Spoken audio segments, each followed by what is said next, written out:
Chegamos aí na parte final do nosso treinamento e vamos falar do ao vivo, né? O que a gente considera como indicador ao vivo? Quais os fatores que realmente importam na prática? Pois bem, estou aqui na Savvy, né, no Tracker. Aqui no Tracker a gente tem informações pré-live e as informações da partida. Aqui a gente percebe, tá, que teve bastante volume do United. O United teve bastante pressão. Só que essa pressão do United, né, ela foi seguida de poucos chutes. Tá? Não tiveram tantos chutes assim. A gente teve chute no alvo aqui no começo da partida e depois ali alguns chutezinhos para fora. E o Everton melhorou um pouquinho na partida aqui também. Isso é a leitura do nosso gráfico. A gente pode ler esse gráfico também pelo gráfico de linha, tá bom? Então vocês vão vendo aqui, ó, a linha que ficou sobreposta sobre a outra. Para esse jogo aqui me parece melhor olhar pelo gráfico de aceleração. E o que são as tags? Elas correspondem ao nível de força das equipes durante a partida. Então aqui ó, a gente vê que a casa está com domínio do último terço no OP5. Tá? Então nos últimos 5 minutos o time da casa está chegando mais dentro do último terço do United. A gente também tem um alto número de infiltrações por minuto. Né? Então as infiltrações ao último terço são maiores do que 1.5, que é um número alto aqui que a gente considera na Savvy. Paralelo a isso, tá, a gente tem o visitante com controle de jogo maior do que 60. E também o visitante tem infiltração por minuto maior do que 1.50, o que mostra um jogo mais trocado. Tá? Então se a gente olhar aqui, realmente, né, acabou sendo um jogo um pouco mais trocado, principalmente aqui pelo final. Ok, sei ler isso daí, mas como que eu uso?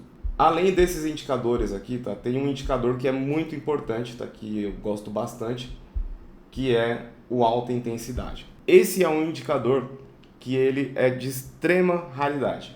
Então, quando ele aparece, normalmente eu estou posicionado ou a favor da equipe, ou estou posicionado num over, alguma coisa eu vou fazer, eu não deixo passar em branco essa partida. Eventualmente pode ser que não surja o gol, pode ser que não surja o gol, mas ele é um ótimo presságio para isso, tá? Um algoritmo muito bem feito para esse fim. Legal, o jogo do United aqui não fiz nenhuma operação, né, nessa partida. Por que não fiz nenhuma operação?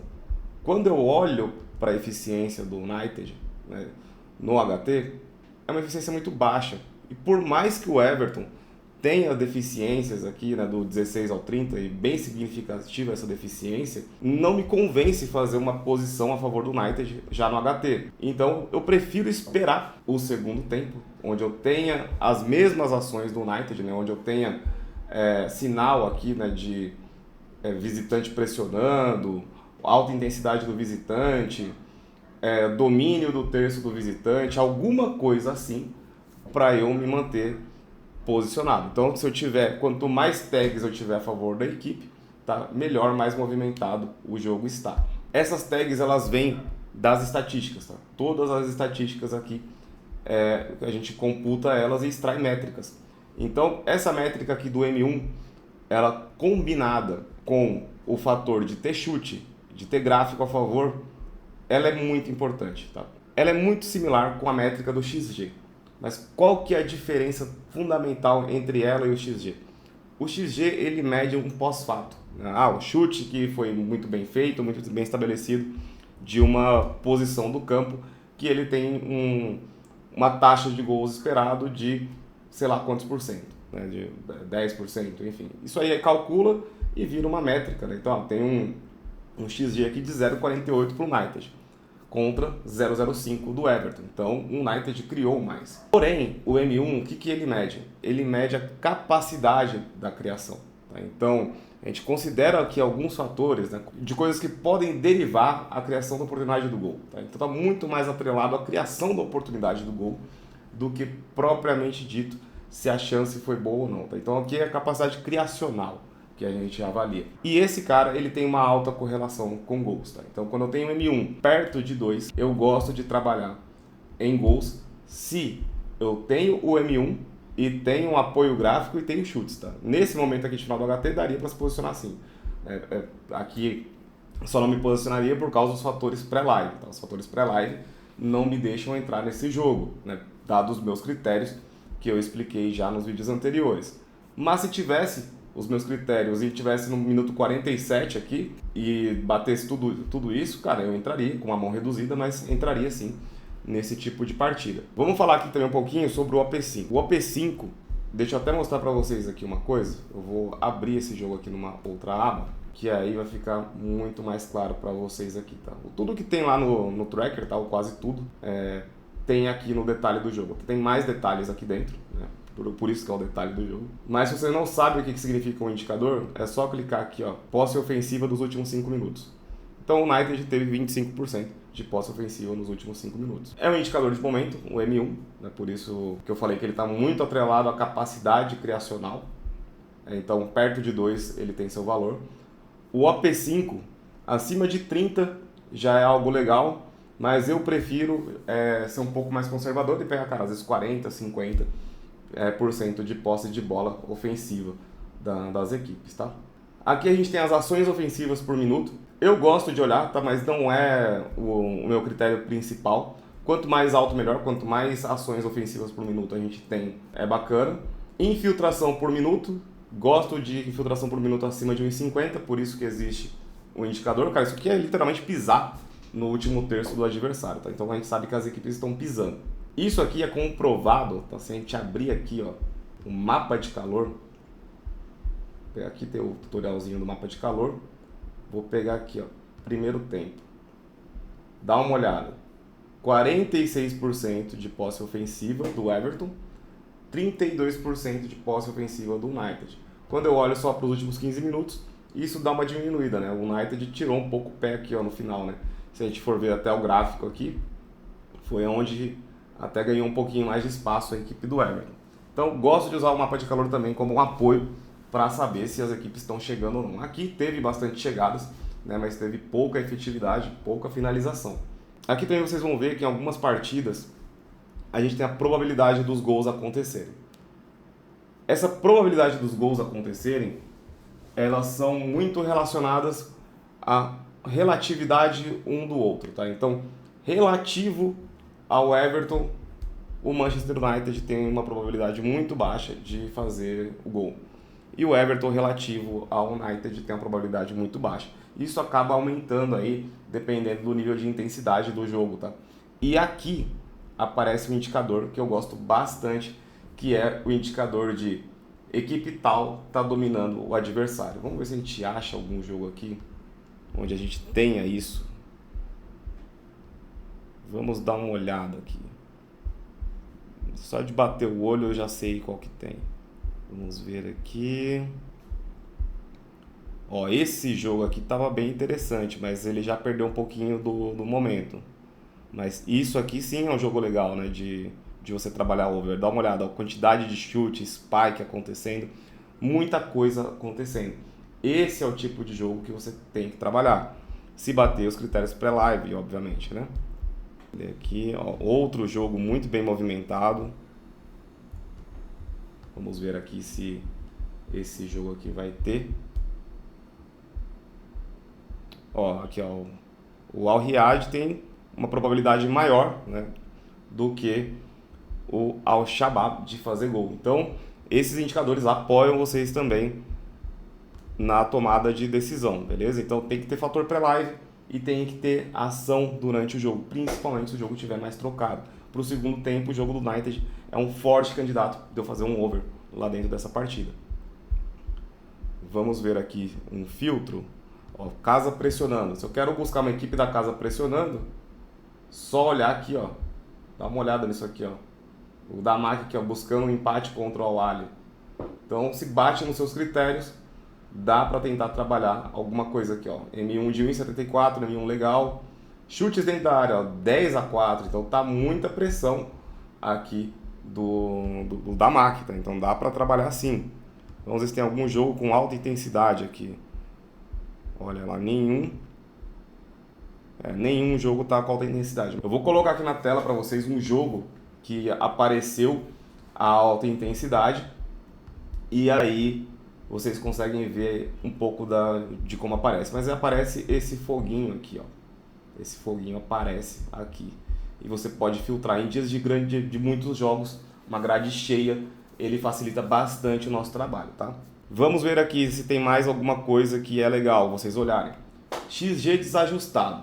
O que é um XG desajustado? Jogo ao vivo, tá lá rolando, o XG de uma das equipes tá 2 e o jogo tá 0-0. Ou a equipe tá perdendo de 1-0. Dá para trabalhar over? Dá para trabalhar over, porque tem incapacidade criacional, o XG está desajustado e principalmente se tiver em momento de pressão, tá? Momento de casa pressionando, ou visitante pressionando, favorito pressionando, todos esses filtros aqui que vocês têm, pode usar e combinar isso com os fatores pré-live. Cada númerozinho que eu expliquei aqui, tá? Eu vou deixar uma tabela com os valores de referência para vocês olharem durante o ao vivo, tá? Então, os filtros ali eles já seguem os principais critérios, mas é importante vocês terem uma base ali de acesso, tá? Ó, aqui ó, a gente já tem um OP1 de 100, né, do último minuto. O que muda dele para o OP5 é que esse aqui ele olha para o último minuto. Então no último minuto foi 100% de posse ofensiva do time da casa. Então o time da casa ali ó, pressionando forte. Ó, vou pegar aqui um jogo que eu trabalhei e eu tô aqui na minha conta da Betfair para mostrar para vocês aqui. Meus lucros e perdas, o jogo em questão que eu quero mostrar para vocês é esse aqui, ó. Fenerbahçe e Kasimpasa, nome meio esquisito de falar desses times turcos, né? Vou pegar esse jogo agora, entrei aqui nesse jogo do Fenerbahçe e vamos mostrar aqui para vocês. Dá uma olhada nesse gráfico Spider aqui, tá? O Fenerbahçe engole o adversário, tá? É uma questão de força. Isso é representado também pela odd. Olha o save score de gol over 0,5 no HT. Um pouco mais baixo, mas o score de over 2,5 muito alto. Fenerbahçe, uma equipe mais forte do que o visitante, mostrando também pelos nossos indicadores. Isso aqui a gente não considera só os resultados. Eu já falei com vocês no pré-live, mas vale a pena reforçar de novo. Não estamos falando apenas de ganhar ou não ganhar jogo. É capacidade de criação, é capacidade do que esse time pode te entregar. É comprar uma equipe que pode te entregar. É comprar um jogo que pode te entregar um 2,5. É para isso que serve o Save Score. Dá uma olhada no que foi esse jogo aqui, tá? Não trabalhei o primeiro tempo, tá? Mas assim, teve determinado momento que era completamente trabalhável. Dá uma olhada aqui, ó. Fenerbahçe com mais domínio. Isso aqui, cara, é tendência de over quase sempre, tá? Se você vê isso daqui, Fenerbahçe com mais domínio, isso aqui é um presságio de gol. Tá? Então, aqui ó, o Fenerbahçe pressionou bastante, tá? Esse gol foi sair lá pro final, inclusive veio até o empate também, né? Saiu mais pro final da partida. Até aqui, né, o empate saiu, né, mais pro final da partida também. Mas foi um jogo extremamente movimentado. Então se a gente dá uma olhada aqui, ó, controle de jogo 99 e acabou empatado, acontece, cara, acontece. M1 em 1,90. Se a gente olhar aqui, ó, como que foi durante o jogo, M1 em 1,90. Cara, muito alto. Olha o OP1 aqui, ó, no último minuto, tava mais alto. Durante o jogo ficou alto assim também, tá? Infiltração por minuto 3, cara, contra 0,8. Então assim, o Fenerbahçe tava muito ofensivo. Não tinha como ficar de fora de uma partida com essas características. Chute dentro da área, cara, 12 chutes dentro da área. 5 foram no gol? 5 foram no gol, mas cara, você chutar de dentro da área 12 vezes é muita coisa. Chutes totais, 21 chutes. Então, realmente foi um amasso. Se você vai comprar jogo over, você vai buscar jogo com essas características, tá, de jogo over. E você vai buscar aqui, ó. Olha lá, momento de eficiência do Fenerbahçe. Mais pro finalzinho do jogo, tem um pico aqui no HT, né, que não foi cumprido, né, a gente não pegou esse pico do HT. O adversário toma muito gol no final do jogo, né, nos últimos minutos, que foi onde ele acabou até tomando esse gol ali, né. Olha o mapa de calor aqui nos últimos 15 minutos. Se a gente olhar só do segundo tempo, o cara só deu o Fenerbahçe. Vamos pegar aqui também os insights e, deixa eu pular o tutorial, over goals e over goals marcados. Olha lá, de 10 jogos de referência a gente tem 5 gols marcados no segundo tempo. E se a gente olhar o jogo todo, 8 gols marcados em 10 jogos. Então, é um número muito bom de gols marcados, né? Tudo isso aqui a gente já viu lá na parte do pré-live, tá? Então, eu tô só recapitulando aqui algumas coisas do pré-live para te ajudar a embasar. Mas, normalmente, você que quer se posicionar em over, você tem que comprar esse tipo de comportamento. Não vai comprar esse período aqui, ó, que não tem chute, cara, Painel totalmente visual aqui, é só você olhar para o jogo e fazer aquilo que o jogo está te mostrando. Não vai, vou perder a oportunidade porque não teve chute e o próximo chute saiu gol. Cara, acontece, é a vida, a vida é assim. Sobre os indicadores, de forma prática, o que você vai fazer? Você vai selecionar o jogo se ele bater 2 indicadores ao vivo. Tem M1 e tem OP5 acima de 40, pode entrar desde que tenha chute, beleza? Tem infiltração por minuto e tem OP5, pode entrar? Pode entrar, desde que tenha chute também. Um outro cara que é muito bom ter é esse laranjinha aqui, ó, o Spike. Se você entrou no jogo e teve um Spike antes e teve essas características que eu te mostrei, a probabilidade de você conseguir um gol aumenta bastante. O Spike, ele é foda. Ó, esse jogo aqui a gente teve 2 Spikes no final do jogo, tá? Esse jogo aqui a gente teve 2 Spikes. Teve um Spikezinho aqui no começo, né, e depois não aconteceu mais nada, né, veio até chute mais aqui pro final.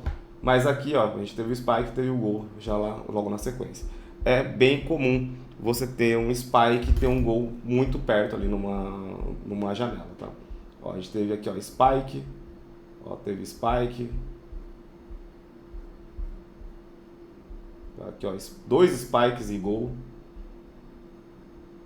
Vamos ver se tem mais alguma coisa aqui. Vamos dar uma olhada aqui em todos os jogos que tem aqui, ó. Dá uma olhada aqui, ó, o que eu tô falando, né? De comprar jogo movimentado. Ó, Portuguesa do Rio de Janeiro aqui, ó. Gráfico, chute, escanteio, chute pra fora, chute no gol, tudo, de tudo quanto é jeito, M1 perto de 2. Ó lá. Então, assim, é isso que você vai comprar. Não vai ficar entrando em jogo, cara, que não tem nada acontecendo. Não tem por que você se enfiar em jogo que tem... Pode acontecer gol, cara, pode, claro que pode. Mas não faz sentido você comprar um jogo que está mais parado, sendo que você pode pegar um jogo movimentado. Você não tem que clicar só por clicar. Como esse vídeo já ficou um pouco mais longo, vou deixar a lista dos indicadores ao vivo para vocês, tá? Mostrar aqui uma operação prática que eu fiz no jogo aqui do Campeonato Paulista. E é isso, tá? Eu me coloco aí à disposição de vocês no Discord. Tá, quero tirar uma dúvida, tô acompanhando um jogo, preciso de um apoio aqui para entender um pouco melhor os números, mas cara, a plataforma é muito intuitiva. Então, clicou aqui, ó, não sei o que significa isso aqui. Clica aqui, cara. Ele já tá te mostrando, visitante com domínio do último terço. E por que que é visitante com domínio do último terço? Não quero ver dessa forma, quero ver de texto. Tá aqui, ó. Clicou aqui, ó. Clicou aqui, mudou para texto. Eu prefiro ver as tags porque eu acho que o texto polui muito, tá? Então depois você se acostuma com a tag, você já sabe o que que é. Ó, aqui, ó, apareceu casa pressionando. Começou aqui, deve ter voltado no segundo tempo aqui, ó. Já começou com o Everton um pouquinho melhor. Então, compra jogo que tá movimentado. Você não quer jogo parado para trabalhar over.